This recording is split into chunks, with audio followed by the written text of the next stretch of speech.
wonder if there's a specific Iranian nuclear facility that they have to fly up the side of a mountain and then down through. I just saw the new Maverick movie, it's I part of haven't seen it. It's Top Gun. It's bad. Oh, it's bad? Oh. Everybody kept saying how Yeah, good it got it a lot was. of hype. Yeah, that's because it came out in the pandemic, and everyone was so sad and lonely. The original one sucks. I'm sorry. They all suck. It's just bad. It's just bad dialogue, and it's just like one big music video is really what it is. It's like it's known mainly for the music.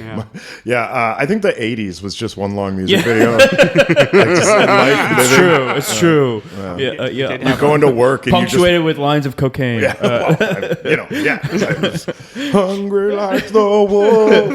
That was anyone walking into their restaurant job, like waiting, they're just like, and I'm hungry like the wolf.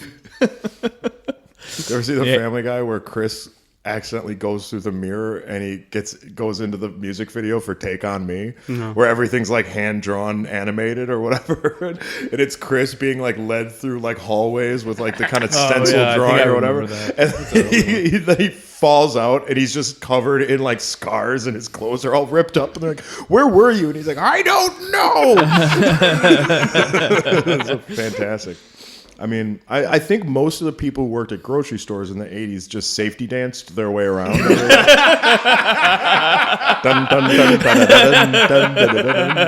So many broken eggs as they were doing that. In the 80s. Where's the bread? Where's the bread? Everybody needs the bread. What else? Should we talk about current events today a little bit? Should we talk about current events? Do you guys see the DNC? What's current?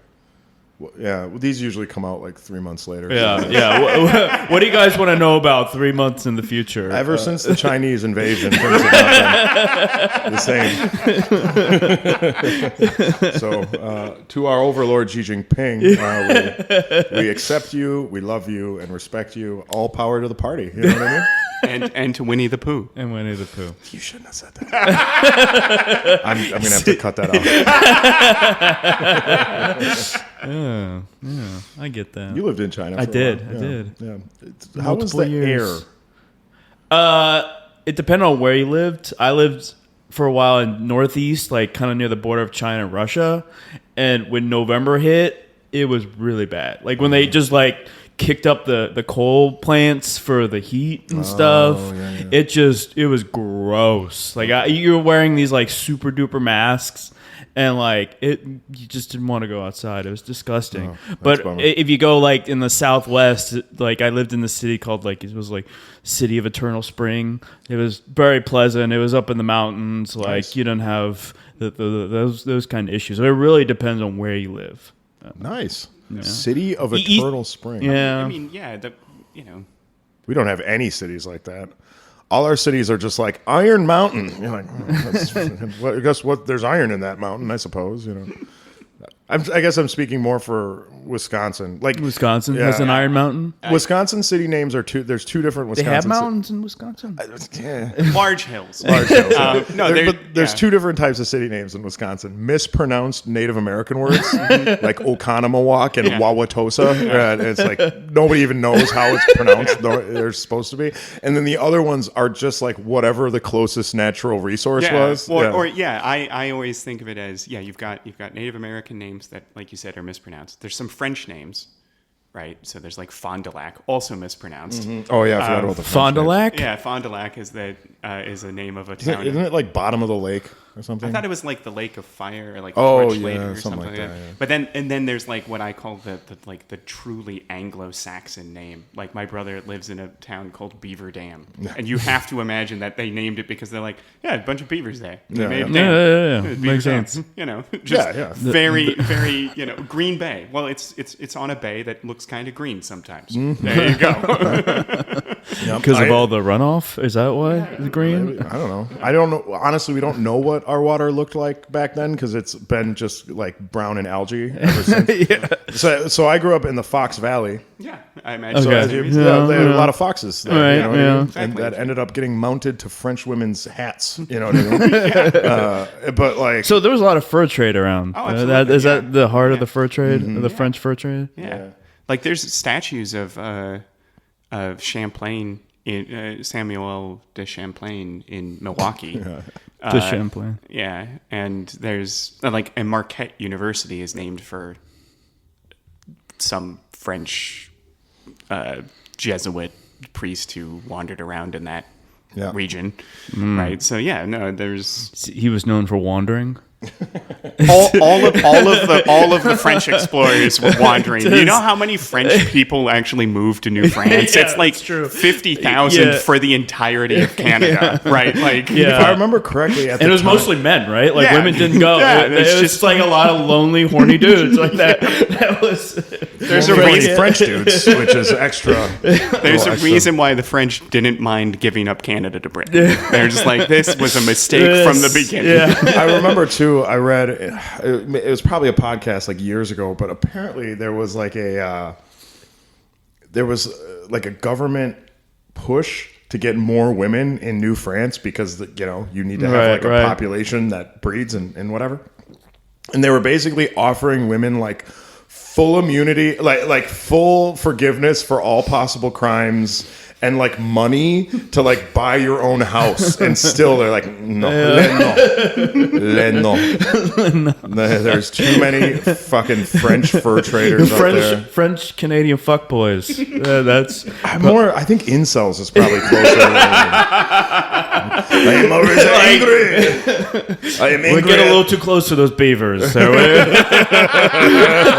I am angry at the beaver because I have not ejaculated in a thing that wasn't a log filled with rags in over 5 years.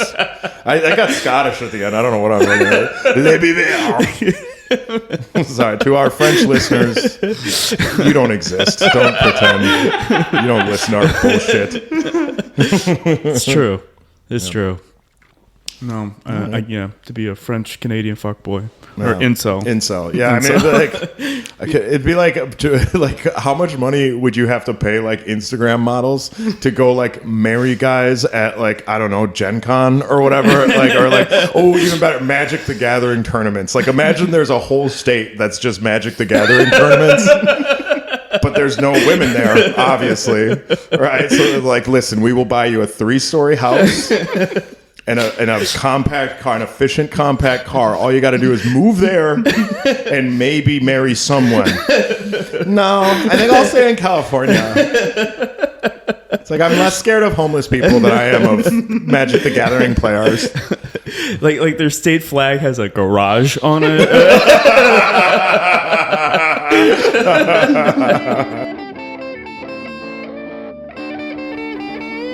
You're listening to Laughing Historically with Adam Lax, Adam Coonen, and Dr. History Scholar. Welcome to Laughing Historically. I'm your host, Adam Lax, and on the ones and twos, we got Adam Coonen. Heyo.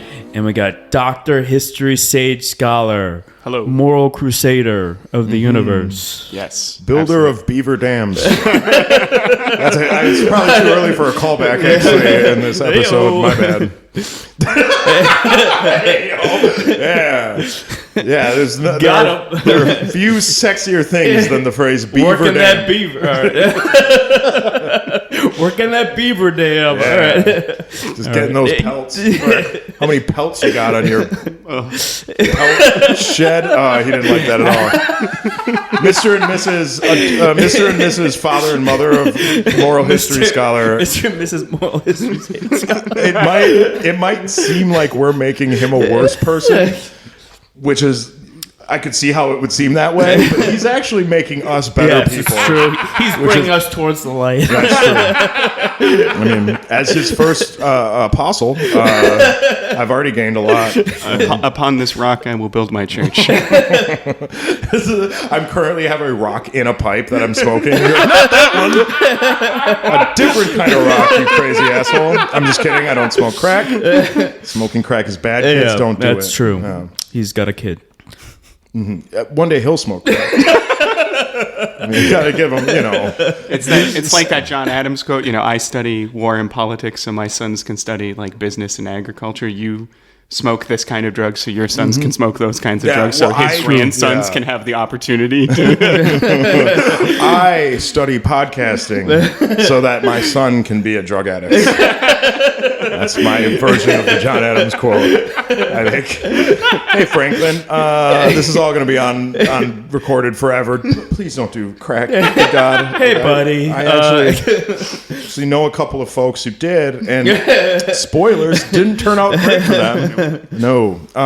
Yeah, should we? Yeah, we got this day in history, right? Yeah, so today is September 1st, and on this day in 1532, Anne Boleyn is made Marquess of Pembroke by her fiancé, King Henry VIII. A marquess is the rank between an earl and a duke in the English peerage. Women could get those kind of positions. Isn't it a marquis? So that's the French version. It's like the English had to make it not French. Had to anglicize Yeah, it. they had to anglicize it. So it's a marquess, and it's a very. There's a long history of people being real butthurt about being made a marquess because it's not a duke, right? Like, clearly you're being told you're not good enough to be a duke, so we're making you this weird French-sounding title. Yeah. Not an earl, not yet a duke. It does have like real like assistant to the general manager vibes. Yeah, it does. Yeah, It's because like an unfortunate. earl is an important post, but they're relatively common compared to a duke. And baron was a little low. That's the lowest level. That's the lowest level. So in the English, it's baron, viscount, earl, They have marquess. viscounts in England? I thought Yeah, that they was had- an Eastern European thing. No, they had count Sounds Eastern thing. European. Yeah, the so- count. Well, so You go to the count with your grievances. The viscount nails your ear to a post whenever he feels like it. Basically, so that's very Eastern European. So you know, That was a feudalistic HR or whatever.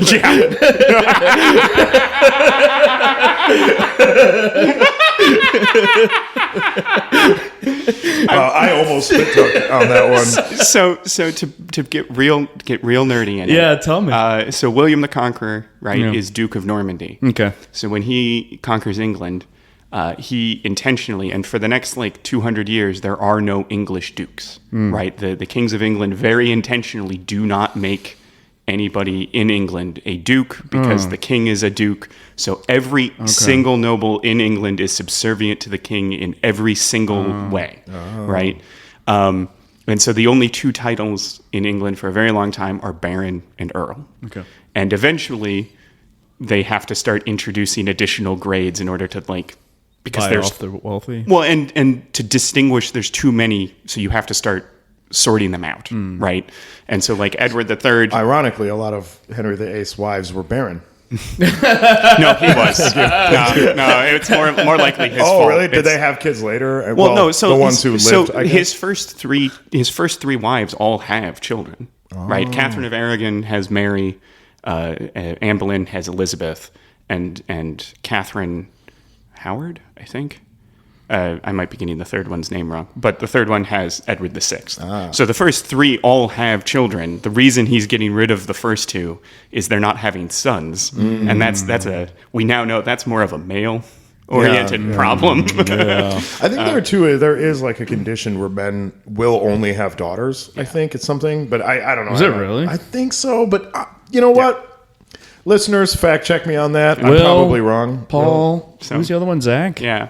Will, Paul, and Zach. So now we're going to move on to the next. Your second, third, and fourth apostle. Will, Paul, and Zach. Zachary the apostle. They're gonna yeah. So in 18 Wait, let's make them uncomfortable Catholically again. I got real close to sacrilege, so I'm just gonna keep no, moving. it's fine. Just I love that all the new apostles would be named like Brendan and like Braylon and- yeah. In 1864, Confederate General John Bell Hood ordered the evacuation of Atlanta, ending the siege of that city, allowing Union forces under William Tecumseh Sherman to occupy the city. They won't burn 40% of it for another month or two. This event, coupled with the Battle of Mobile the previous month, and then Sheridan's victories in the Shenandoah later in this month, will ensure Lincoln's re-election that November. So that trifecta of victories at Mobile, Atlanta, and in the Shenandoah are what solidify Lincoln's re-election, which wins the Union the war. So did Atlanta get burned down after he was reelected? No, what happened is right before he starts. It is after re-election. That's kind of my point. No, is that, but he was like, wait until I get elected. I don't. It's burn it to the ground. so there's two things. One, I don't think Sherman ever took any decision based on political calculation. Just not in his makeup. Yeah. But two, he didn't burn all of Atlanta. And this is me being a bit pedantic and maybe apologist. Probably. But like when his troops left Atlanta to march to the sea, they burned all of the factories and like railroads. So they destroyed like 40% of Atlanta. And, they weren't super concerned if the fire moved out of the factories into someone's home. They weren't going to get real, butthurt about it. But at the same token, he didn't like order the city to be burned to the ground and then salted. He just it's like, I'm leaving. And he left a garrison behind, but he's like, I don't want like that garrison to be overrun, and then you have all of your factories and railroads back. So I'm going to destroy them all before I leave. Total war, baby. Yeah, they should. His philosophy was they started it. Oh yeah. Yeah. So I'm going to make it as painful as possible until the moment they surrender. It's a good war philosophy, unless you started it. Then it doesn't work as well. So in 1914. The last known passenger pigeon, Martha, died at age 29 in the Cincinnati Zoo. She is now at the National Museum of Natural History in Washington, D.C. The last passenger pigeon. Yeah, and so you don't know about the passenger pigeons? Yeah, they were just hunted to extinction in the 1800s. Oh. Yeah. Were they carrying around messages? No, they're just called passenger pigeons. So that's a messenger pigeon. Yeah. Not to be too on the nose with it. But no, like, passenger pigeons they're not related to like the ones you'd see in New York or anything. They're pigeons, so it's like they're like cousins, or whatever. If I remember correctly, like passenger pigeons were a staple of the American diet for like 100 years. Yeah, like 150 years, to the point where when they started like mass hunting them, because like you would hunt because they were everywhere. Yeah, they like to the point where there's writings about how they would just blotch out the sun when they like lifted off from like a marsh into the air. Like the sun would not; it would be like dark and cloudy because of pigeons, which they must have shit just everywhere. God, that'd have been terrible. Like everybody go inside. As New York City pigeons. Yeah, but the New York City pigeons aren't in like a massive like cloud, like apocalyptic looking cloud of just it's probably raining like bloop bloop bloop bloop bloop, and it's just pigeon shit. Anyway, so it got to the point where they were so like popular and they're being eaten so much, but as industrialization like kicked off, we found better and better ways to hunt them, to the point, and they're such a flocking bird that like you would essentially set the flock into the air, like you'd run dogs or something like that, or fire a single shot to scare them, and they'd fly up in the air, and then they would just start shooting grape shot cannons into the air, just like bang, bang, bang, and they'd bang thousands of them at a time. Wow. And then they eventually their breeding population went below the critical point, and you don't come back after that. So. Yeah. Wow. Yeah, the lesser known buffalo of American history, the passenger pigeon. A little bit smarter than a buffalo? No, apparently not, because they're dead. Yeah, they're all gone. They're gone now. It's quite sad. So the story I'm about to relate is a weird one, right? So this year, we've done biographies the whole time. Fairly serious topics. I thought we could do kind of a silly Robert one. Smalls. That was a fucking great. Yeah, that was serious and fun. We did the big John Paul Jones. We've done Teddy Roosevelt again. Nicola Delahaye. All of that. Yeah. So this one's going to be a little bit sillier. It's a weird story. It might not be true. This is a story that I want it in my heart to be true. But it's an exercise in having to take sources somewhat, with a grain of salt. Because the source that we have for this was originally written 40 years after the fact and wasn't published until 90 years after the fact. So this guy wrote his memoirs in the 1840s, and they're not published until the 1890s, and he's the only one who says it. So, that's the only eyewitness we have to this. So maybe it didn't happen, but I want it to, in my heart of hearts, to have happened because it's silly. Okay. The story of the man who rode a triceratops. So with this disclaimer out of the way, let's plunge fearlessly into today's episode, which is Napoleon's worst defeat. Okay. Yeah. Okay. So part 1, the master of Europe. So on December 2nd, 1804, in the Cathedral of Notre Dame in Paris, in the presence of Pope Pius VII, his wife Josephine, and the assembled elite of France, Napoleon Bonaparte took up his crown and placed it upon his own head. The son of minor Corsican nobility, the conqueror of Italy and Egypt, the first consul of France, was now emperor. When the vivats and cries of Vive l'Empereur had died down, Europe had a new crowned head of state. Now, Napoleon's entire career is built on war and conquest. He's the very definition of a warlord, a leader who owes his entire career and all of his legitimacy to martial prowess. He was not emperor by grace of God, nor by the will of the people, but rather on the strength of gunpowder, cold steel, and a military cult of personality. As Napoleon himself would say, I quote, I found the crown of France in the gutter, and I picked it up at the point of my sword, end quote. So That's a pretty metal quote. But our story takes place between 1804 and 1807. But since history does not happen in a vacuum, I'm just going to give us a quick timeline of the French Revolution and Napoleonic Wars to that point. So on July 14th, 1789, the storming of the Bastille prison in Paris is the start of the revolution. Okay. On April 20th, 1792, the War of the First Coalition begins. So this pits France and her satellites against the Dutch, Great Britain, Austria as the Holy Roman Empire, Prussia, Sardinia, Naples, Portugal, and other Italian states. So that's who France is fighting. On September 22nd, 1792, the First French Republic is established, ending nearly a millennium of royal rule. On January 21st, 1793, Louis XVI is beheaded. On October 16th, 1793, Marie Antoinette is beheaded. I don't remember, why was Marie Antoinette beheaded? They didn't like her. They just didn't like her? Well, and she was part of, she is a she's not French. She's not French, and so there was also accusations of treason, being like a spy. Yeah. That always had that, especially in this time period, like from the French Revolution all the way almost to World War One. There was always, I mean, even in the Russian Revolution, the whole idea that the German.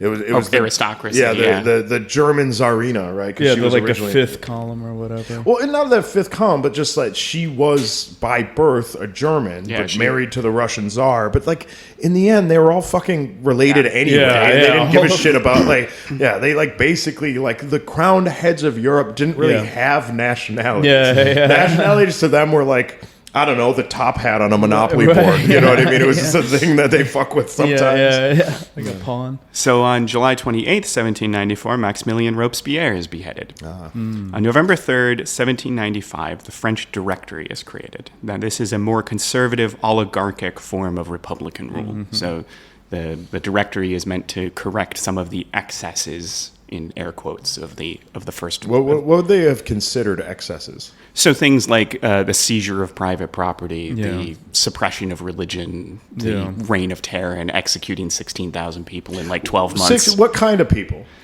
So first you start with the aristocrats, but then you start going with anyone who's not as revolutionary as you are. That tends to devolve into a problem usually. There aren't that many aristocrats left in France to behead, so then you have to start finding internal enemies, and terror is the order of the day, and all that. Well, and like in a modern concept, like imagine we murdered all the billionaires and redistributed their wealth. At that point, I'm not saying we should.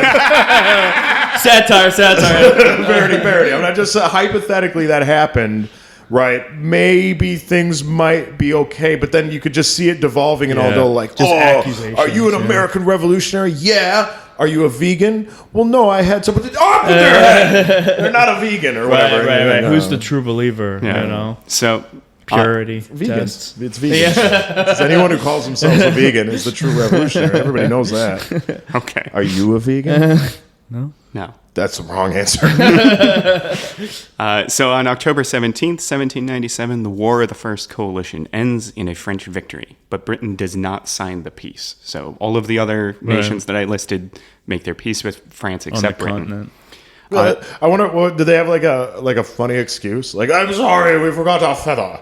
No, we can't sign anything without our official British feather. No, their argument was more like, we have the English Channel and the Royal Navy. We don't feel the need to give up. Like the rest of the continent is making concessions to France. Like France has won this war, and so stuff is being given to them, and the British are like, absolutely not. I mean, they didn't have any leverage over England. No, they didn't have any leverage over Britain.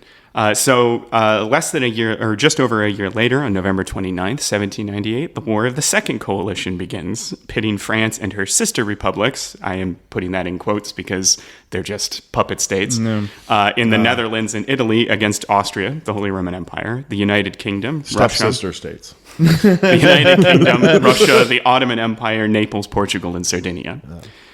So on November 9th, 1799, Napoleon stages a coup to overthrow the Directory and establishes the consulate form of government. So this is an authoritarian form of republican government. Isn't that sort of a... So when we're using the term republican here, we mean that technically there's no monarch, there's no crowned head. But also, technically, there were checks and balances and separation of powers, but in the stupidest way possible. So, under the consulate form of government, they had a three-chamber legislature, but there was one chamber that could introduce bills but not amend or vote on them. Okay. There was a second chamber that could debate bills but not amend or create them. And then there was a third chamber that could vote on bills but not introduce or amend them. What this the practical effect of this gutted the legislative body. Exactly. The practical effect of this was Napoleon got to tell the government, got to tell the legislature what to do. Right. And then on March 25th, 1802, the War of the Second Coalition ends in a French victory, and with the Peace of Amiens, which is the only time between 1792 and 1814 that Britain will be at peace with France. So they signed the Treaty of Amiens, and now they're at peace. So the breakdown of the Treaty of Amiens led to another war, and because they're so good at naming them, this is the War of the Third Coalition. And this begins on April 11th, 1805, and this pits France and Spain, and they have some minor German allies against Britain, Russia, Sweden, and Austria. This is when Bonaparte invades Russia? Not yet. He won't do that until... if I remember correctly, this is one of the times Russia sent... It's kind of, topical, but Russia has this weird history of every time it sends its army out to attack other people without provocation, they just get their fucking asses kicked. And then every time another country comes in without provocation to attack them, that country gets their ass kicked. It's it's a weird little fun trick of history. They do well with home court advantages. They do. Well, minus the Mongolians. The Mongolians really... They're the exception to and all the winter. rules. It's really the winter. Yeah, General Winter and General Mud. They're very good generals. Yeah, it was just funny because the Mongolian horse lords are like, those rivers freeze. They make real good highways in the wintertime for our horses, so maybe we'll just attack in the winter. And the Russians are like, no one attacks in the... More or less what happened. So this coalition ends with the crushing of the Austrian and Russian armies at Austerlitz on December 2nd, 1805. Widely considered one of Napoleon's greatest victories. His greatest victory. Okay. Absolutely, hands when down. he sinks him in the ice? There's a few, that gets played up by his propaganda. It does happen. Some of the Austrian and Russian troops retreat across a frozen lake, and he does order his artillery to fire into the lake to sink them. Yeah. Sometimes accounts of this are thousands and thousands of Austrians and Russians are baited into it. It happens, but it's one of those things that Napoleon it's because he has a masterful grasp of propaganda. He's very good at that. He's very good at taking just a thing that's vaguely true, right? That did happen, and just building it up until and there's a lot of historians who go, part of the reason Napoleon ends up losing in the end is he just starts buying his own bullshit, right? He has imbibed he's imbibed enough of his own propaganda to think that he is invincible, that he is. So this battle included a young soldier, Paul Charles Francois Andréon Henri Duyardin Thibault. Yeah. Can we do an acronym? We're just going to call him Thibault. Thibault? Yeah, General Thibault for the rest of the episode. But I do, you have to, with a French name, you got to give him the full treatment of the 7 names they have. Makes me want to bite my thumb. Good Shakespeare reference right there. See? I'm not all just accents and dick jokes, all right? You've got culture. There's some substance here, goddammit. All right. So he was a brigade commander who was wounded during this battle. And Thibault will be an important character later in the episode. This coalition now comes apart, right? The Austrians and the Russians are like, we have suffered this horrifying loss. And in the case of Austria, this is like their third or fourth time that they've had basically an entire army destroyed. They are out of men. They just they can't keep fighting. So so it comes apart, but it had barely died. Like the third coalition is barely in the ground when the fourth coalition, again led by Britain, rises up. The fourth coalition. Listen, chaps. We have There's one thing British history has taught us. You just need another coalition. Just one coalition after another coalition. How much money would you like? We have so much money. Yeah, it turns out there's this whole other chunk of the world that's just chock full of money. And we have a lot of it. So have a coalition. We're like Oprah. You have a coalition. You have a coalition. Everyone have a coalition. You get a subsidy. You get a subsidy.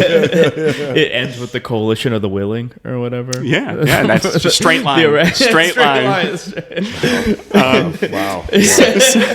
So this fourth coalition. Who was the prime minister during that? Blair? Yeah, Tony Blair? You're right. It is the last coalition against the French. You're going to Iraq. What are you talking about? It's against the French. Don't ask questions. Iraq is the France of the Middle East. And if I remember correctly, his accent was more like, no, Iraq is more the France of the Middle East. Yes, George W., I will kneel down for you.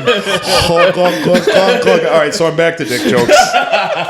Sorry, everyone. So the fourth. I'm sorry, Mr. Bush. Work the balls. I will. I will work the balls. We call them bullocks here.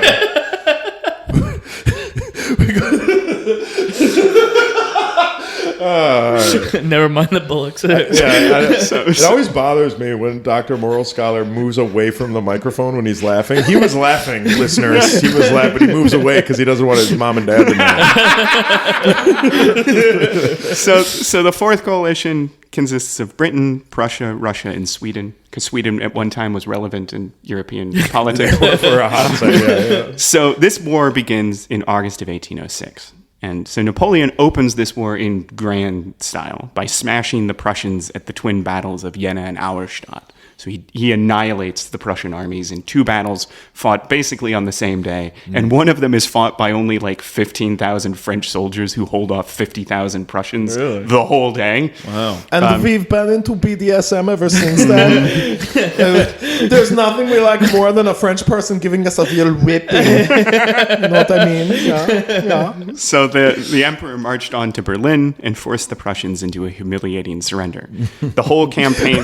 Should I lick your boot, baby? Could you call me pig boy? Call me pig boy, yeah. I'm stupid pig. I'll lick your boot now. Yeah. So this campaign... Interestingly enough, same year the collar was invented for the leather collar. Yeah, a lot of people don't know that. Little fun fact. I cannot confirm or deny and come up with my research. So the whole campaign lasted only 19 days. Right? Napoleon beats Germany in 19 days without a single tank. From the conquered Berlin, Napoleon proclaimed the continental system that barred all ports under French control or allied with France to trade with Britain. Right? So he's trying to Starve them out. Yeah, starve them out. This won't work at all. Have we not mentioned we have this whole other continent? We have another continent, friends. You need to stop thinking, no, not the continental Europe. Also, smuggling. Just so, there are so many quiet places on the French, Belgian, Dutch, Danish Too many coasts. places to jump off. Yeah, where you can unload your cheap tea, right? You know. What we get for you, governor? Yeah. Oh, you want some of that French tea over there? Whatever, I got it for you. Isn't it?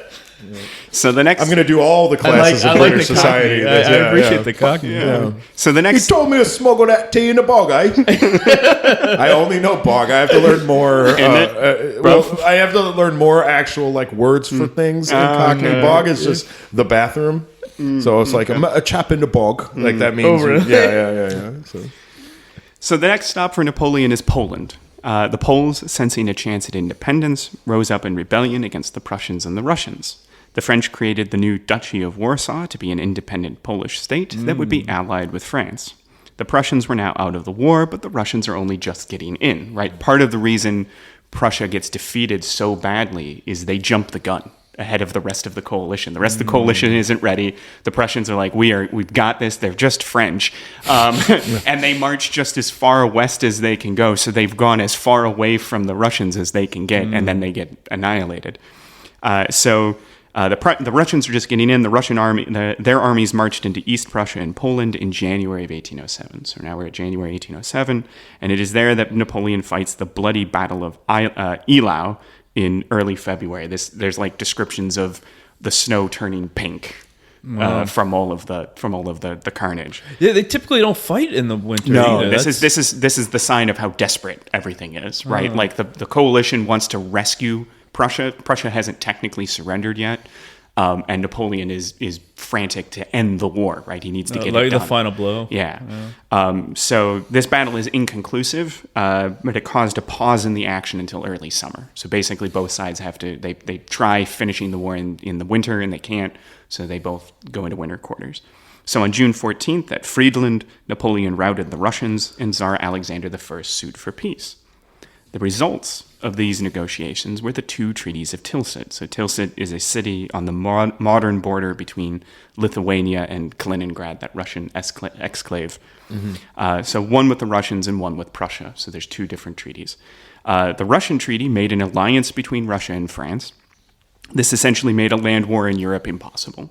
Right? At this point, you cannot fight a land war in Europe because France owns most of Europe, and then they're allied to the Russians. Yeah, right? owns the rest. Yeah. Yeah, and Sweden's like, we're chilling now. Yeah, all right? and Britain's an island, and Austria is like, nobody look at us, please. Everyone be real quiet. Napoleon hunts by movement. And all of a sudden they're in their dumb little Austrian car or whatever, and the water's like, boom. Quick, hide behind Switzerland. Austria's the quiet place. No, more Jurassic Park. So the I don't do new references. All my references Only are 30 years old. All my references are 2002 or before. history ended in 2010. Yes, true. Yeah, it ended with Nickelback, I believe. So the treaty with Prussia stripped that country of nearly half of its territory, levied a massive indemnity on them, and limited the Prussian army to only 43,000 men.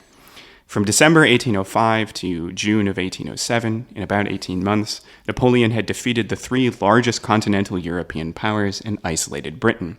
He was the master of Europe, and it was now time to celebrate. He had to go get an official imperial wheelbarrow for his balls. Yeah. It had gems on the side of it or whatever. All paid for by Prussia, Austria, and Russia. Yeah. John Deere, actually, too. It was John Deere. And they all had to kiss it. They all had to kiss it. Kiss my wheelbarrow. The wheelbarrow of mine balls. I said mine balls. It doesn't make sense. It does. I'm off. Mine ball. I know. I'm all over the place this episode. So part 2, the terror of kings. So Napoleon wished to celebrate his great victories in traditional aristocratic style with a hunt. Right? So that's how he's going to celebrate, a hunt. He ordered his chief of staff, Marshal Alexandre Berthier, to organize said hunt. And to find some Russians to hunt. No. No, they didn't hunt people. They yet? were hunting. They were hunting serfs. Oh, hunting people is a modern invention of the upper class. My bad. So In Antarctica, or is that? I assume South there's. Pacific. I assume it's I feel an like underground like vaults the size of a large like a couple of stadiums. You know what I mean? It's like under a mountain. What's someplace that billionaire cult in California that you always mention? Moloch? Yeah, Bohemian organized Grove. by Yeah, Bohemian Grove. Yeah. That it's a real thing. It's a real thing. Look it up, guys. Yeah, I've heard. So Berthier was born on November 20th, 1753 at Versailles. He was the eldest son of a lieutenant colonel in the Royal French Army. He was sent to military school at a young age and joined a dragoon regiment in the summer of 1776 at the age of 16. Now, for the listeners, if you don't know this, and the only reason I know this is because I play Empire Total War, but dragoons are like horsemen, but instead of actually like charging with like a sword or a spear or whatever, they just would get off their horses and fire at you from like the side and stuff. Yeah. So it was like meant to be like light cavalry armed with guns. Yeah. So you would like just park your horses and start firing or whatever. Yeah. Well, what was the purpose of being on the horse? It gives you mobility. Yeah, so it Move was like faster. if you wanted to start shooting at like the flank of a column, right? You could have the dragoons like circle around real quick, dismount behind some a way cover to or like whatever. outflank them. Yeah. But the problem with dragoons is as soon as they start firing at the other infantry, then you just send your cavalry out and fuck them up. So it's a tricky, real rock paper scissors thing going on. Yeah, Empire Total War. It's a great game. it is. Yeah, Creative Assembly sponsor us. We would love it. He was a captain by age 17. He served as a staff officer under the General Count de Rochambeau during the American Revolution, Rochambeau. meaning that Inventor of the kicking in the balls. That's true. meaning Well, you don't. Rochambeau kicked the British in the balls at Yorktown. Really? So, Do you not believe he invented the ball kicking competition as made popular on South Park? he probably didn't. Oh, okay. It I does- think he did, and I'll Rochambeau you for it. So this means that Berthier was almost certainly present at the siege of Yorktown and most certainly met George Washington. Right? So like he almost and so upon his return to France, he's already a Wait, colonel. Rochambeau him. Rochambeau to Washington? Or Washington, Rochambeau. Oh, okay. Yeah, Rochambeau is only like 5'8". Washington like sneezed and his foot kicked up and he Rochambeau this little French guy. Les balls! And he just fell over. Les testicles! So upon Washington's like, you stupid Frenchman. So upon his return to France, he's a colonel. Right? He's been already a full colonel, and then the revolution comes. Now, somehow, Berthier evaded suspicion of monarchism and thus avoided the guillotine or the firing squad, and he served the new French Republic. And in March of 1796, he met General Napoleon Bonaparte. How would you like... I've always wondered about this because this was true in the Russian Revolution and a few different revolutions where it's like the ones who like because anytime it's military officers, Yeah. it's like they're probably gonna get called monarchist at some point in time because you literally are like you wake up every day and you're like I live today for the king. You know what I mean? Like it's like your fucking job. Yeah. And so like I've always wondered like how do you like no I just like shooting people. And they're like, oh, I guess okay, all right. I mean, you would have to go with like it's the idea of do you trust that the officer that you're talking to is a genuine professional, right? Because a professional soldier, and especially Was neutral. and especially in the context of concepts of patriotism and nationalism, where it's like, yeah, I was loyal to the king because the king was the representative of Right. the state. We don't have a king anymore. The representative of the state is the National Assembly. I am still loyal to the Right, state. yeah. The state is just represented by a different Right. Yeah. group of people. Now, My duty is to France. My Exactly. duty is to yeah. So I mean that would be how you would do that. But you also had lots of aristocratic army officers who bought the guillotine because they weren't willing to make that change, or they fled France and joined foreign armies. Sort of Yeah. thing. So, They didn't have like any enemies. Well, like I think a lot of it was like people had enemies and yeah. they would like call out other people and they couldn't defend themselves Yeah, and they just cut off their head. Isn't that a lot of what how there's things a- happened in the Red Terror? Yeah, there's a lot of score settling, and then there's also like how useful are you? Right? Like, how competent of an Yeah. officer are you? Are you because if you're an incompetent, then you've got a really good reason to get rid of the guy, right? You're like, well, he's stupid. So, Right. That's more or less what happened to Rokossovsky in World War II. Is they were in the process of beating his teeth out to get him to confess to being like a kulak or like a counter-revolutionary, yeah. and then the war kicked off, and they're like, "Hey, Rokossovsky." hey, we got some neat steel dentures. we sorry about the whole teeth thing, but the Germans are getting wily, and we're going to need some good officers. I mean, wasn't that half the problem? They killed like a ton of their generals right before World War II. Stalin, basically like purged. general, the whole upper officer and like almost mid to upper officers got like purged from the army, and it's like, but he did that like twice. The first time he did it because I always forget the guy's name, but essentially a Russian invented Blitzkrieg. A lot of people don't know this or whatever, right. but I it was think I've heard that. there's That's right. I think it was in Total War. I forget the author of that particular book, but he talked about how this particular Russian officer kind of essentially saw the way the Mongolians had conquered Russia. Oh, yeah, and I've we're heard like, that, yeah. oh, I guess you do need infantry and like it's combined arms, the right? speed, Yeah, speed and combined arms and like attacking and surrounding and like all of these kind of modern things. Stalin decided that was anti-revolutionary, so like all of the officers who had come up under this guy and this guy put together all got fucking executed for being like counter-revolutionary. It was just and then, basically on his whims. more or less, yeah. And then the people who were left over who were like, no, we must. The traditional style of warfare is stand up in front of him and get shot at. Like, yeah, and those were the assholes who ended up going to Spain to basically tell the Spanish Republicans how to fight war, and then they got gunned down by the fascists. So, history, you know what I mean? It just takes its little turns. Anyway, so Berthier escapes. that tangent aside. Yeah. Sorry. No, it's all right. He escapes any taint of monarchism or royalism, and he meets Napoleon, and Napoleon immediately grasped Berthier's intelligence, his work ethic, his experience, and his eye for detail. And he makes Berthier his chief of staff, a position he would hold until 1814. Mm-hmm. And according to another general, quote, no one could have better suited General Bonaparte, who wanted a man capable of relieving him of all the detailed work, to understand him instantly and to foresee what he would need, end quote. Right, so he is essentially doing all of the administrative work for Napoleon for most of this period of time. Mm-hmm. As an ADD person, I appreciate that. Yeah. It's like someone who can like do the nitty gritty shit. Yeah, no, I don't know about you guys, but every single time I see on a job posting, like if you're job hunting and you see the posting like strong attention to detail, I want to be like moving on. Unfortunately, they all say that. So, So Berthier would also serve 2 stints as the French Minister of War, 1799 to 1800, and then 1800 to 1807. And then following the defeat of Prussia, Berthier was made Prince of Neuchâtel, which is a region in modern Switzerland. Napoleon will do this. He makes all of his marshals duke or prince or count of something or other.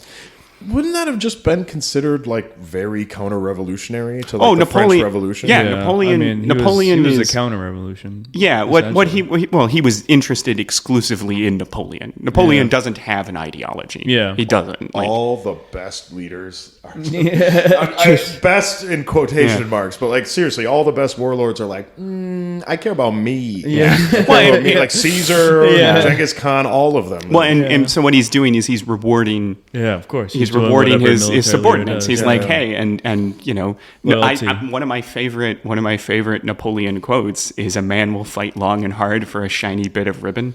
Yeah. Which, I mean, you know, I wish it wasn't true about me. I mean, isn't that half of what the Roman Empire or Roman army fought for? Like that, they had there was an award for being the first man on the wall during a siege. Yeah. Like, which is one of the most dangerous things to do, and the Romans are like, we will award the first man who takes. And like during the Third Crusade, at one point, Richard the Lionheart during the siege of Acre was offering money to his soldiers if they would run up to the walls of the castle at Acre and pull the stones out with their hands. If they could get across no man's land and pull a stone out of the wall and bring it back to him, he'd pay them for it. And he had to pay a lot of people money. Wow. I gotta be honest, he lost a lot of people in the process. Well, that too. And to us, like to modern ears, especially with inflation the way it is, but to us with modern ears, that seems like why would you ever risk that? But like you gotta understand, when a king just gives you a bag of gold. That's winning the lottery to us. Like you never have to work again. You can buy a super comfy house. You are done working. You could be drunk for so long. The drunkest and for so long. Which all the prostitutes. When you consider how shitty life was in Europe at the time, that was a real like drunk for 5 years. All right, wow, that's a huge amount of my life that I don't have to feel anything. You know, and it's good. So what I hope that I've done is that I've described a hardworking, conscientious, and able soldier. in Marshal Berthier. He likes ribbons.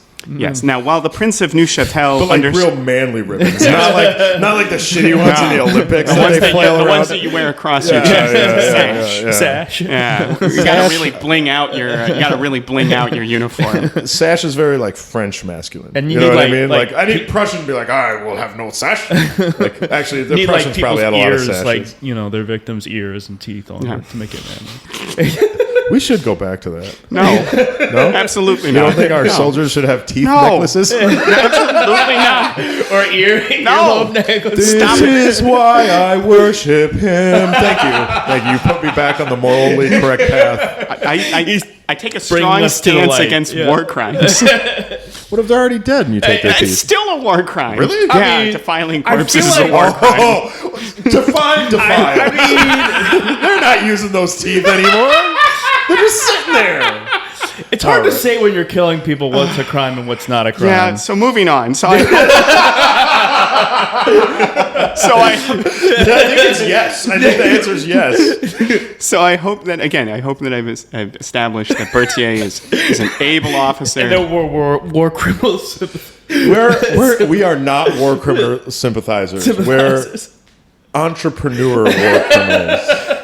We're just trying to find the gap in the market. Oh my God, no! We're trying to make Dr. History Sage Scholar as uncomfortable as possible. What if a drone takes the teeth? What if it's specifically a teeth-taking drone? No! Being that I'm sure some of our listeners work for Lockheed Martin, I can see that drone coming out in about a year and a half. The Well, then I want royalty, and then we should get royalties. Oh yeah. Yeah, I mean, then morals aside, Yeah, there go those morals. military industrial complex to license to print money. Yeah, if you want to delete my morality, money. It's just money I need. So while the Prince of Neuchâtel understood artillery, military engineering, and logistics, he knew little of hunting. Doesn't understand hunting. So the emperor, Napoleon, wants to hunt rabbits. So Berthier went about his job with his usual efficiency. He arranged for thousands of rabbits to be transported to the site of the celebratory outdoor luncheon. Where are they right now? They're somewhere in France, right? He arranged. Now, unfortunately, Berthier, believing that one rabbit must be much the same as any other rabbit, had not caught wild rabbits, but rather bought them from the surrounding farmers, where the families had been hand feeding them, and placed them in cages along the edge of the field.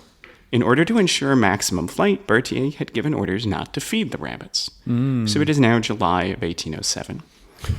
So after the lunch... So he's setting up rabbits for Napoleon to hunt. Yeah, Napoleon and his staff, right? He's got, it's not just Napoleon. There's thousands of rabbits because there's like 50 people who are going to be part of this hunt, right? It's all of his marshals and like his cabinet and stuff. And they can't each just get one rabbit. No. I mean, this is supposed to be like a rabbit hunt buffet. Like Yeah, a golden corral of rabbit hunting. You know what I mean? So after the lunch had been served and the china cleared away, Napoleon and his marshals prepared for the hunt.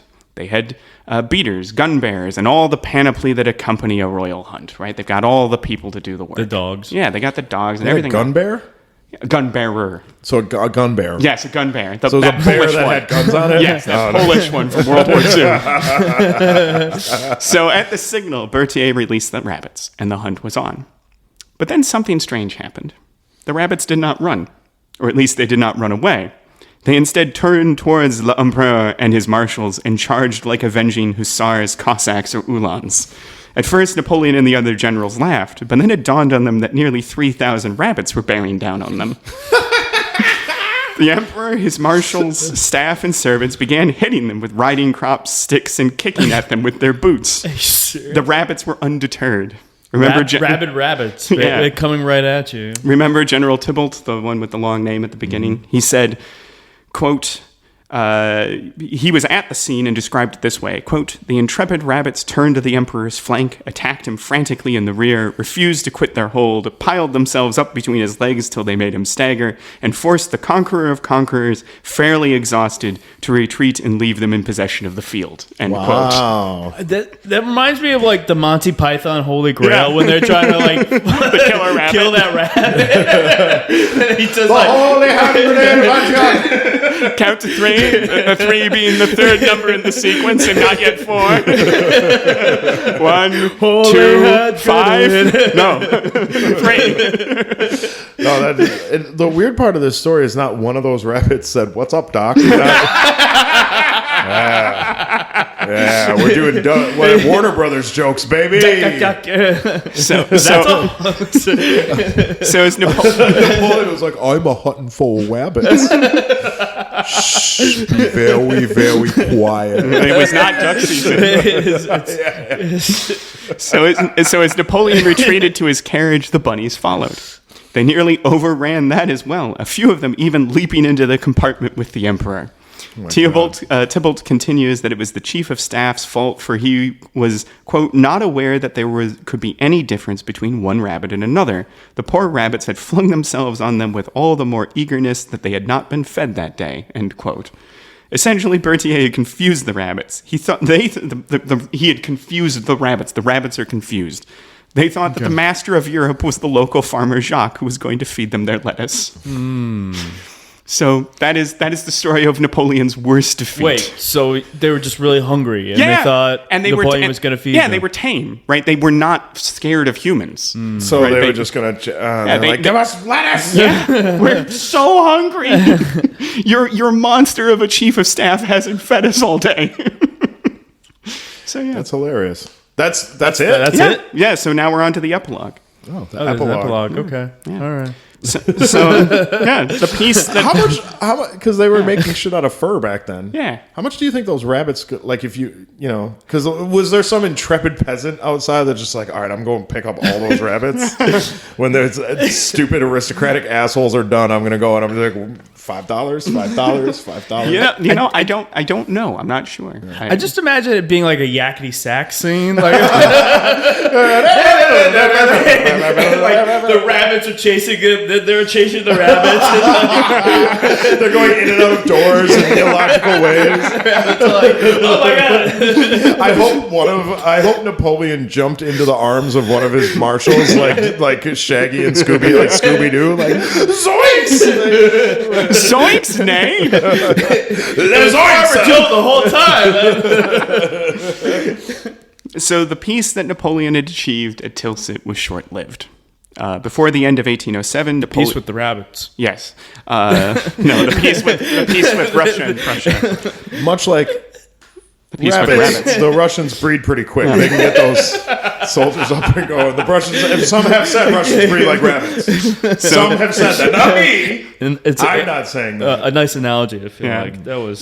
So Napoleon, by the end of the year, Napoleon is at war on the Iberian Peninsula. The Peninsular War, or the Spanish ulcer, he called it, was to be a bleeding wound from which France would never fully recover.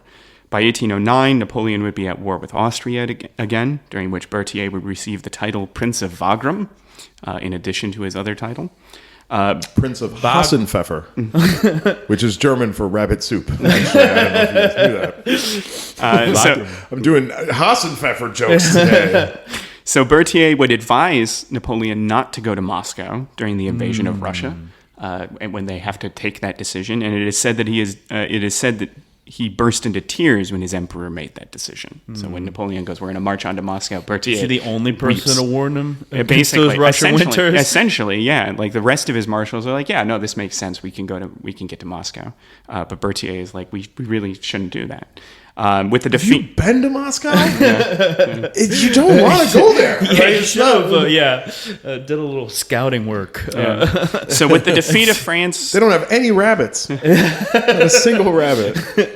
No rabbits! We must charge! The only thing I am afraid of is the rabbits. Le boni. So with the defeat of France and the abdication of Napoleon in 1814, Berthier was allowed to retire by the restored Bourbon monarchy. Really? They're like, which is not true of all of his marshals. At least one of them was executed, but he's allowed to retire. How did he get out? Again, I think it's that idea that he had served in the Royal Army back in the day, and the Bourbon Army back in the day. There's also the fact that like the one French marshal who is executed, which is Marshal Ney, is most historians are like, they just wanted to make one example. They picked one more or less at random and shot him for treason. And then we're like, we're good. So, right? so they didn't really clean house, the Bourbons and clean house when they came back? Well, because they didn't have enough of a leg to stand on, and nobody was going to help them. They understood, like... Their legitimacy was very limited. Yeah, well, and when I say nobody was going to help them, I mean the rest of Europe wasn't going to help them. Yeah. Like Britain, Prussia, Russia, and Austria had agreed to put the Bourbons back on the throne because they didn't have any alternatives that they could think of, but none of them were like... For lack of imagination. Yeah, they were like... Yeah, well, I mean, and France had been rocked by, like, at this point, 25 years of unrest. There wasn't a lot of people left. Right, Right, so the British and the Austrians and Russians are like... Louis XVIII seems pretty unoffensive to the rest of us. He's too fat and gout-ridden to, like, bother us. So He'll be offense to dead that. in a few years. I take offense to that too. So is Napoleon... Wait, but we have one more leader of France, maybe the greatest military leader of our time, one Le Monsieur Bugs Bunny. You can never catch him because the hole to his house he can move wherever he wants. And he can stand in midair and you will fall. Be careful if he is cooking. Some smoke that will make a hand will beckon you to float on air towards his soup. All right. So Napoleon... I appreciate those references. Thank you. Yeah. So Napoleon returned from exile in March of 1815. On June 1st, Marshal Berthier died after a fall from a second-story window in his home in Bamberg, Bavaria. Now, his death is a mystery. This is another piece of this that doesn't make a lot of sense. His death is a mystery because the windowsill that he is supposed to have fallen from is 4 feet off the ground. So, like, he couldn't have fallen out the window, right? So some say that he was murdered, right? There are people who are like, someone pushed him out of that window. Others say that it may have been suicide, maddened by despair at the sight of Russian troops marching through Bavaria towards France. Right? That's the other part of the Bourbons allowing him to retire, is he's not allowed to retire in France. Right? He's forced to go into exile in Bavaria. Either way, Napoleon felt his loss, stating afterwards, quote, "If Berthier had been at Waterloo, I would not have met misfortune," end quote. So what do you think the lessons learned are? This is a tough one, I gotta be honest. Feed your rabbits? Yeah, I don't know. Don't trust French bunnies. I don't. So I have two. The one is that I have one serious one and one kind of silly one. So the serious one is being good at one thing does not necessarily make you good at another thing. That's true. By all accounts, Berthier was a fine chief of staff, war minister, and military administrator. He was not, however, a good gamekeeper. No, terrible rabbit herder. And two, aristocratic hunting is really dumb.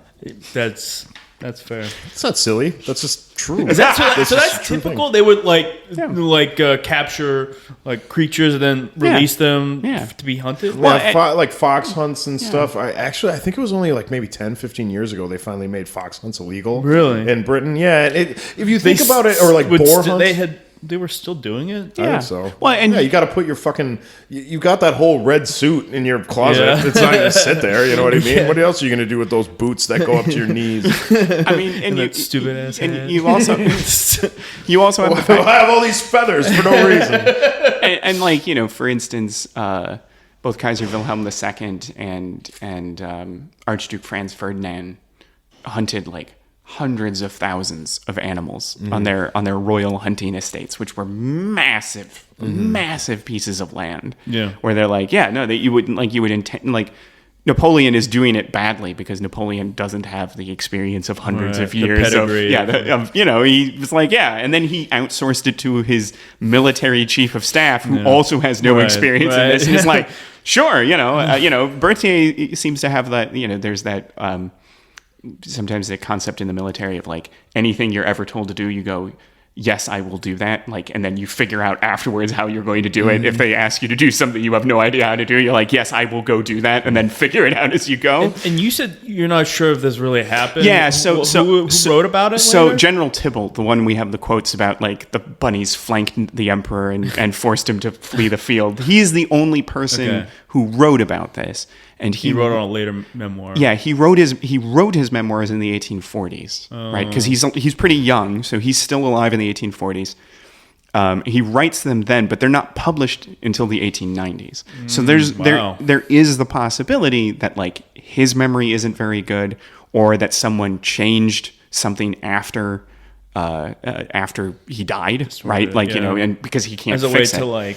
To make it sound better, to make Napoleon or sound to hurt Bonaparte's legacy, yeah, or just kind of make fun of him. Yeah. And there's a similar thing that I've run into with we mentioned Sherman at the beginning in the This Day in History, and his middle name is Tecumseh, and there are stories that his birth name is just Tecumseh Sherman.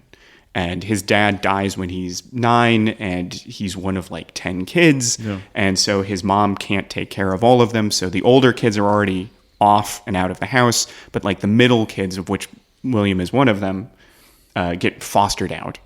Right. And his foster mother is a devout Catholic and has him baptized. And so the story is that his name was Tecumseh Sherman until he went to be with his foster parents, and his foster mother gave him the name William. Sure.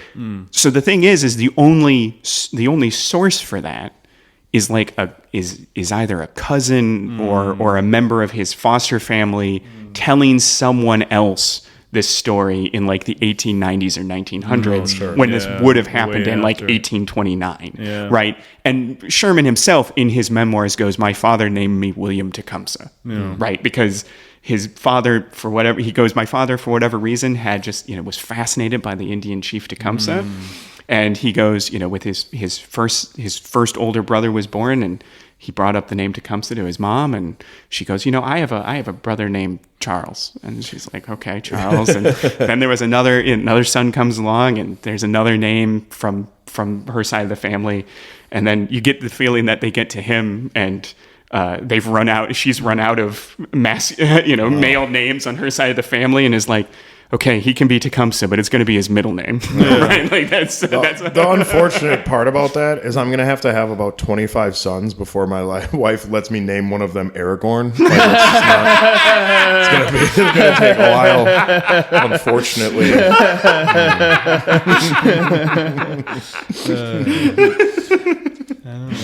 So yeah. I guess I have another a lesson learned is stop your revolutions at the opportune moment. Yeah, just if you can really figure it out. Yeah, just there's a sweet spot, guys. Like, we really need to stop. Like right before the Red Terror, kind of. Like just like right before you start executing people who aren't criminals, you know what I mean? Like right before that. End the executions with the criminals, and then you're fine. And if you're wondering what the definition of criminal is, just pick one and stick to it. Don't change the definition of like. It's like a moving target. And it is one of those things where with the French Revolution, one of the things that is the issue is at the beginning they try to be a constitutional monarchy, and like Lafayette, who's one of the major leaders at the beginning, is like that is what he wants it to be. He wants it to be a constitutional monarchy, look a bit like Britain, England. And the original National Assembly is just the three estates meeting as together, and if they all met together, there'd be about 1,200 total members, and the third estate would just slightly outnumber the other two. There's like 600 members from the third estate, and there's about 300 each from the first and second estates. The problem is that, one, Louis XVI is an empty vessel. There's not a lot going on in his head. And they weren't willing to cooperate. And I mean, that's part of it. They resisted a lot. Well, they did. And so, but you're running into a multitude of problems. The first is that Louis XVI doesn't think of himself as like a servant king, right? Where there have been monarchs in the more recent past, like King Albert of Belgium, Albert I of Belgium, really thought of himself as like a servant king in that sense of like, he's the one who changes the last name of the Belgian royal family to just von Belgium, basically, or like Van Belge, like of Belgium. Van Belge. Yeah, but like that's the Flemish of it. But the point being that like, so he's not that, but he's also not competent enough to like actually run anything. Yeah, right? to be like a Louis XIV. Yeah, you got to pick one, right? Yeah. You either had to be a king who was willing to work with the National Assembly, or you had to be a king who could really, pull the levers of power in a useful way. Well, and then on the other side of it, you absolutely had members of both the first and second estate, both the aristocracy and the clergy, who were fine with where things seemed to be going. Mm-hmm. You absolutely did. But you also had ultra royalists in the first and second estate, people who were like, all of this is nonsense. But in the third estate, you had large numbers of the third estate who were like, hey, we're willing to keep the king on. We're willing to like, we're going to curtail the privileges and rights of the nobility and the clergy, but they can exist. And then you have the Jacobins, right, who say none of that is acceptable. Right. And so the problem is that the ultra royalists and the Jacobins are the only groups of people who organized. and the very existence of each of those groups polarizes the rest of it, right? Like the moderate, pulling them in different directions. The moderate Republicans, the very existence of ultra royalists pushes the moderate Republicans towards the Jacobins, and the very existence of the Jacobins moves the moderate royalists to the ultra royalist position. At least we're lucky in that we don't see that same dynamic at work today. No, never. It's not even close to. Yeah. Well, it seems inevitable because the king. I mean, you had the British example. Yeah. But in terms of their history, their culture, like it was inconceivable to give up power. Yeah, you would have to. Louis this again. This is the problem of Louis XVI isn't a very smart person. It's like the Tsar of Russia. Yeah, before the Russian Revolution. Yeah, and had no concept of even ceding any kind of power. Well, and that particular Tsar, right? Like Nicholas II is also a fairly empty vessel. But like for instance, Alexander II, his grandfather was a reformer in terms of being a Romanov czar, which is a really low bar. I'll give you that. It's a low bar. You're right. But he ended serfdom, and he, if I'm remembering my Alexander's correctly, one of the big tragedies of and I'd say this as someone who generally. I'm pretty left as things go, but the problem is when you have like ultra groups on either side, like ultra left, ultra right, they tend to do things that make moderates not want to like compromise anymore. And Alexander III's one of his earliest memories was them dragging his grandfather into the palace, the Winter Palace, with blood coming from all of these, like, because he had just gotten bombed by like a radical. Right? Well, and so it's like, what does that teach you as a child for like trying to reform and make things better for people? You're just going to get fucking bombed anyway. Yeah, right? Like Alexander III. His position, like Alexander II is assassinated by an anarchist. So Alexander III goes, I'm going to change nothing. Right? Because Alexander, because which is stupid. It's a stupid thing to think, but you could kind of forgive him for thinking that. And it's especially, I don't know how much stock to put in this story, but there is also like it might be apocryphal with the story that like Alexander II was on his way to the Duma to like sign a document that would have been more of a constitution to like start devolving power to the Duma, and he's blown up. Right? You're in the process of it, but you have to have. It sounds a lot like right wing propaganda. It does, like, but you see what they'll do to you even when you try to help them. But it requires. But even with ending serfdom, it's because we can at least say with Alexander II, there's intellectual curiosity there. There's a willingness to learn. There's a willingness to change your mind. And you see some of these same things in like certain English kings, where that's part of the reason you get towards the more stable constitutional monarchy is the fact that there are multiple kings at various points who go, okay, we can have this give and take. Well, right? I still have my carriage with the jewels on it. I'll still have my carriage with the jewels on it. All right. I guess factory workers don't have to die at the posts. I guess, fine, I guess. Well, let people without land vote. Yeah, I guess that could be a parliament if you let me keep my castle. Wait, I only get one castle? It's war, I say! You've summed up John perfectly. Yeah. But yeah, like, you know, but that is one of the aspects is that, you know, Louis XVI again doesn't have that capacity to have learned anything. Yeah. And he has the same problem that Nicholas II had. You know, people who talk about Nicholas II would have whatever the last opinion spoken was the opinion that Nicholas had. Yeah. So you always wanted to be the last one to Nicholas go.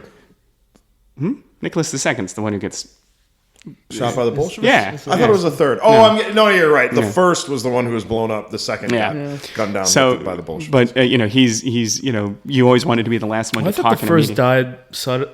Was he killed? So he was bombed by an So enemy. Alexander I dies suddenly and is succeeded by his younger brother Nicholas I. Nicholas I's son is Alexander II, who's bombed. Bombed by the anarchists. Oh, yeah. Alexander and then Nicholas. Alexander III Oh. is Nicholas II's father, and Alexander Oh. III and Alexander III goes, "I'm not going to teach my son anything about government until he's 30." Yeah. And Alexander He's the one who III dies dies suddenly. Yeah. at 26. You're right. I'm getting Alexander and Nicholas mixed up. Yeah. They're all. It's all Whatever. Yeah. Fuck him. They only had two names Fuck 'em. for They got one of those 130 covered years. Right. Well, and the funny thing too is that we like, and I mean, this is probably true for the French Revolution as well, but I just don't know. But like, you talk about all like this king or this emperor did this and that emperor did this, and they did and did not teach their kid. Meanwhile, in the Russian example, literally every single male Russian noble across the entirety of this massive country are just like nailing peasants' ears to posts and just like, I think I'll take Brutalizing some them. skin off some peasants today. Yeah. Like it's just it's Yeah.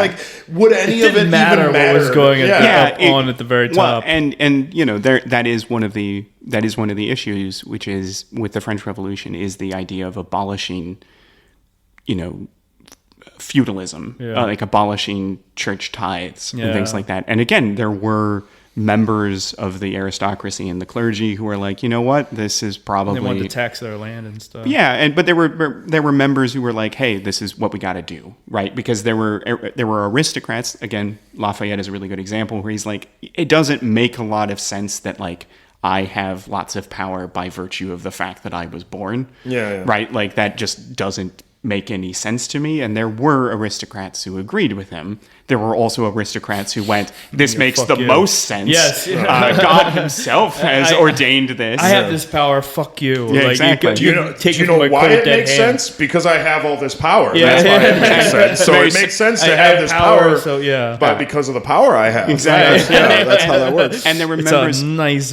vicious little. And there were Catholic logistical clergy circle. who were like, hey, you know, our land and power are not exactly the reason for our existence, right? Like that wouldn't diminish the mission of the church, as it were. And then there were members of the clergy who were like, no, but we absolutely need this. And they might have told themselves that it was because, you know, they used their tithes, right, to help the poor or whatever. But like the fact of the matter is that there was an unwillingness in both of those estates to be like, hey, we're going to do some kind of power sharing, right? And again, at the same token, in the Third Estate, the Jacobins are like, we will not agree to any form of government that lets any of these people continue to exist, even if they agree with us, right? Like they're definitionally incapable of being a part of this, and that's not a helpful position to take. No. I mean, again, I think I've said this before on the podcast, but I think it's a Mark Twain quote where it basically says like, it's like, if you want to be assured of a man to not believe something, pay him not to believe it. You know what I mean? It's just, so it's like anytime, like I've always respected people in history who have all of the money and the power, right? Like your, like Grocki brothers or, you know, like a certain member FDR. founding families. FDR is another good example where it's like, you have all of that, but yet you're still either you're smart enough or just like morally sound enough to know that it's one, by virtue of luck, and two, it can get taken away. And that was one of the big things that happened with the Russian aristocracy is they were so fucking just up their own asses with like the whole like God says that we should be here. The We'll Tsar be here in perpetuity. I think there's a phrase in Russian. It was like Papa Tsar.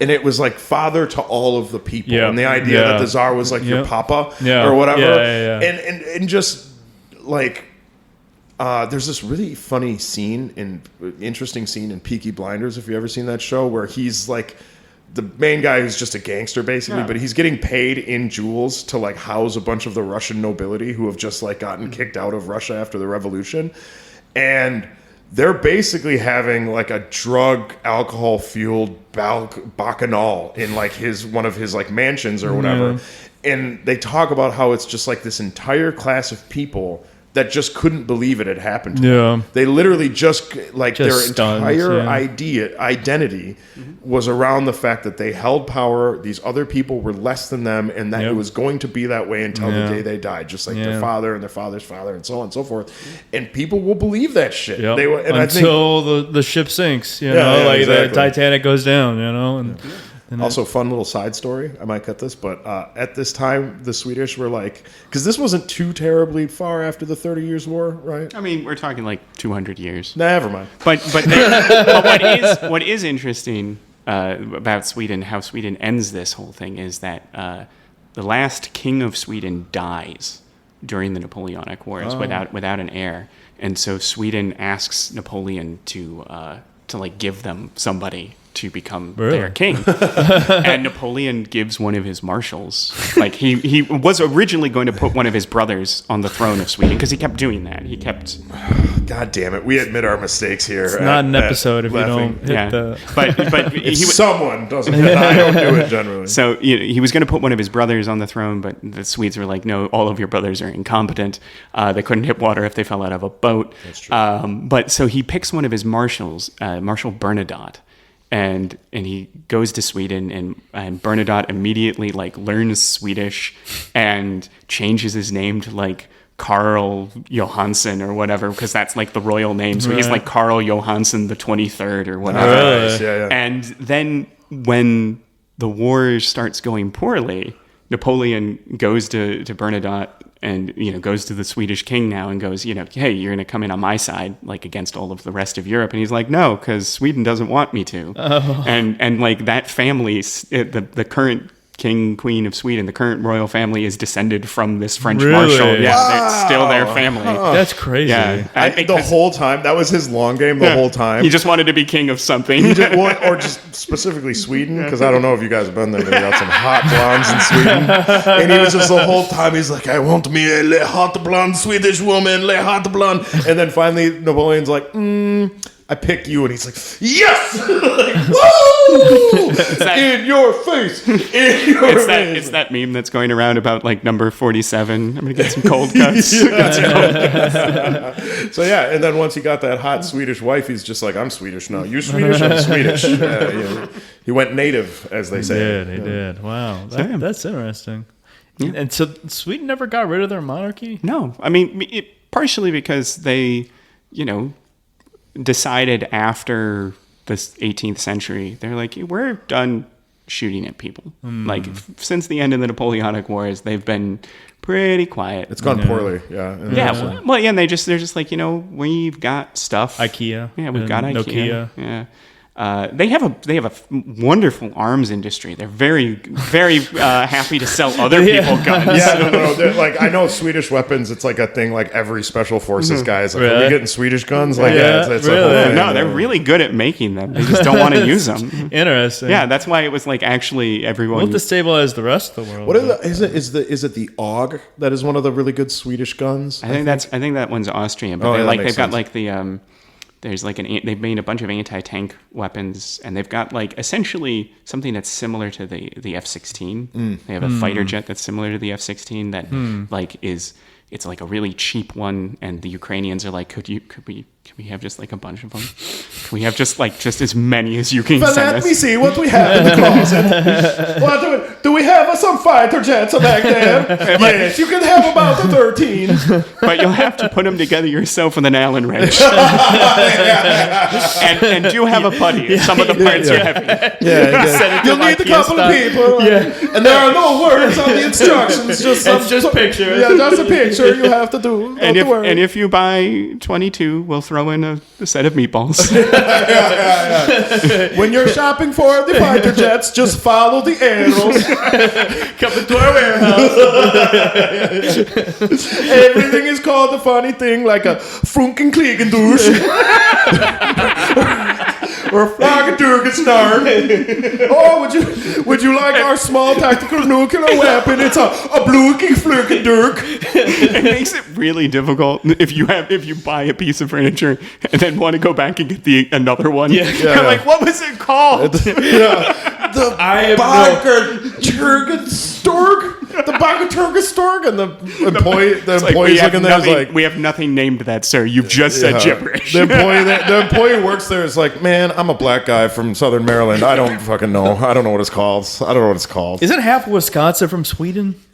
Or is Not it Finnish? half. No, that's Minnesota. That's half from Minnesota. Sweden. Yes. It's a big chunk of Wisconsin is either Norwegian, Swedish, or Finnish. And it's just like, I think, because they were like, we need to go someplace. That looks exactly the same, but the 30 Years' War isn't happening currently. Like I think that was it. Or maybe not the 30 Years' War. We got or land. just we want a place that looks like Sweden, Norway, or Finland, but we want no one to have. We don't want aristocrats who have prior title to the land. Prior title, and also a lot of like. It's like there will be like a Swedish founded town, and you're like, wait, why is everyone there Catholic? And like, see, that's because all of Sweden's 17 Catholics left. Listen, guys, there's not a lot of us left, so it's hard to say like, thank you, Virgin Mary in public. Maybe we go to Wisconsin. I hear it's a nice. Wait, when did they arrive? Was this like mid 19th century? Yeah. The other thing too, I don't know the history specifically, but one of the things that happened in early American like colonial era is a lot of the first people who showed up were like Dutch, right? Like it was New York was New Amsterdam, and there was a lot of Swedish and Norwegians who settled along like the New England coast. Yeah. But then the British started like really sending people we've got all these people that are essentially worthless. And they're willing to give you 7 years of their life for one boat ride. It's actually quite a good deal for us. So we'll send them all over. And like the British took over New England, like demographically. Did you say yup or did you hiccup? I'm hiccup. Oh, okay. Yeah. And so it just kept pushing other ethnic groups farther and farther west. So like my family, if I remember correctly, my dad's side of the family, which is mostly Dutch, got here like pre-revolution. Oh, really? But they just kept getting pushed farther and farther over. Yeah, like it's like, oh, there are a lot of fucking limeys here, you guys. Like maybe we'll go to Ohio, and then finally they're in Ohio, and they're like, now there's a lot of Irish people here, you guys. Let's go. I heard about this place. It's this river with a lot of foxes. There's a valley with a lot of foxes there, I guess. We like foxes. And only French Canadian. Yeah, well, the French Canadian were gone by then. Yeah, they're in their own land. Did they leave their incel presence? Yeah, they did. They were done fur trading. They just left the names like Fond du Lac and Eau Claire, which means clear water, which I can tell you there's enough college kid vomit in that river that it is no longer clear. And there's lacrosse. Lacrosse, yeah. So lots of De Pier, yeah, which means the pier in French. I'm pretty sure. I don't know French. I don't know.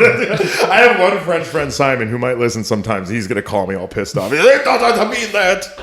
How dare you?" All right. That got Italian for some reason. I have another Italian friend named Simon.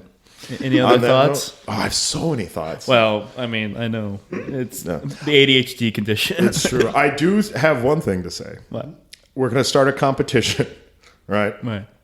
To our listeners, whoever puts up like like if you share our show on social media, right? We'll say multiple platforms, Facebook, Instagram, Reddit. Definitely Reddit.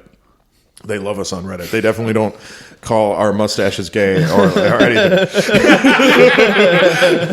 I definitely didn't get called twink on Reddit. Yeah. Somebody doesn't like my skull cap. Anyway, Reddit's just so calm and cordial.